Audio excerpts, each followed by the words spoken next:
मेरे से उम्र में छोटा है बाबे, बात खोपड़ी में बिठा दे, गलत आदमी के साथ भिड़ा है। और ये जो तेरा तरीका है मैं चलने नहीं दूंगा। तेरी गुंडागर्दी, तूने फांसी लगाएगा, क्या कर सकता है? जिन निहत्तों को तूने, आज एक औरत रो रही थी टाटा के अंदर, उसके बच्चे को बोई गुना तूने अंदर दे दी, और तू बोलता है मेरे पास क्या है, मेरे पास क्या है? क्या है तू यार? अरे बोल अपनी एडमिनिस्ट्रेशन को, उठा ले महाराज को अंदर कर दे, कोई फर्क नहीं पड़ता मुझे। अस्सलाम वालेकुम, कैसे हैं सब लोग? आदाब, सत श्री अकाल। सत श्री अकाल तो आज अच्छे से बोलना पड़ेगा, क्योंकि आज बड़े मजेदार कुछ बातें होने वाली हैं। सुनिएगा जरा गौर से, आज थोड़ा ठंडे दिमाग से।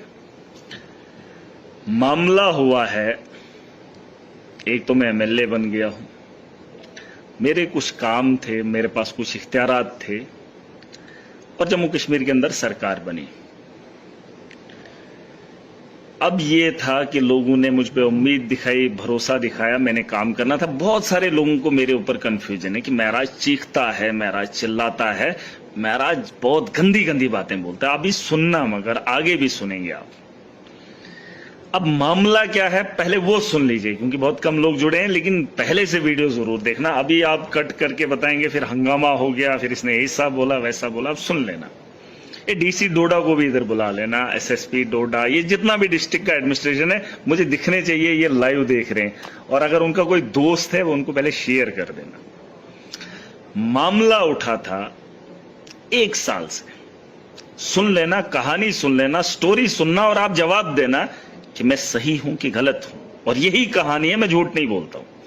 अपने मफाद के लिए कभी आवाम को झूठ नहीं बोलता हूं, और अपने फायदे के लिए किसी का गला नहीं घोंटता हूं, ये सुन लेना। और जो कह रहा हूं वो हकीकत है।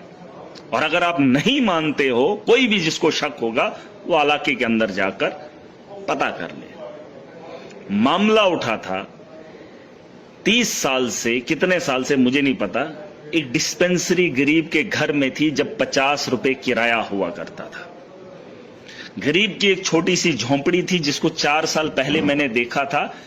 खुदा गवाह है, 5 फीट उस कमरे की हाइट थी, 5 फीट की 6 फीट, उसके अंदर डिस्पेंसरी थी। जब मैं पहली बार गया तो मैंने उन्हें कहा कि भाई साहब, डिस्पेंसरी के लिए आपने इतने बड़े बड़े मकान बनाए हैं, तो एक हॉस्टल के लिए आपको 5 फीट या 6 फीट हाइट वाला रूम मिला? मैं सर झुका के अंदर गया था।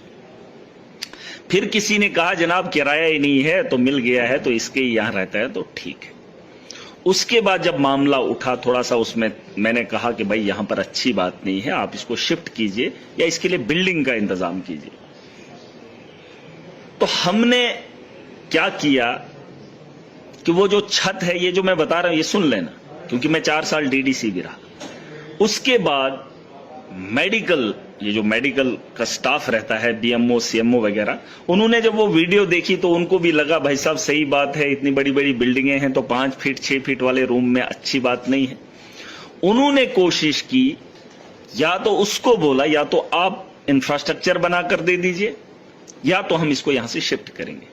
तो वो बंदा क्या बोला, कहा कि भाई साहब अगर इतने साल से है, अब उसका रेंट भी बढ़ रहा था, तो उन्होंने कहा कि हमारे पास रिक्वायरमेंट ज्यादा चाहिए।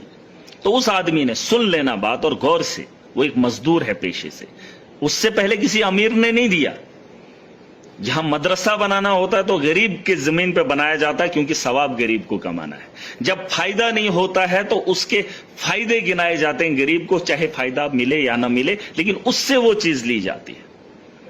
मामला ये हुआ कि उस आदमी से 2 लाख का लोन निकलवाया और उससे बिल्डिंग तामीर करवाई, उससे सब सेंटर बनवाया गया। उस आदमी से जिसको रहने के लिए 2 कमरे घर के अंदर नहीं है, अगर हैं वो भी टूटे फूटे हैं। अगर शौक होगा उस जगह पर जाकर देख लेना। और ये तमाशा मैंने 4 साल से देखा। जब उसने बिल्डिंग बनाई, 3 कमरे बनाए, रेंट पे जो है इन हेल्थ वालों को दे दिया, बनवाया, उससे 2 लाख का कर्जा उठाया। इस वक्त भी वो उस लोन की अदायगी नहीं कर पा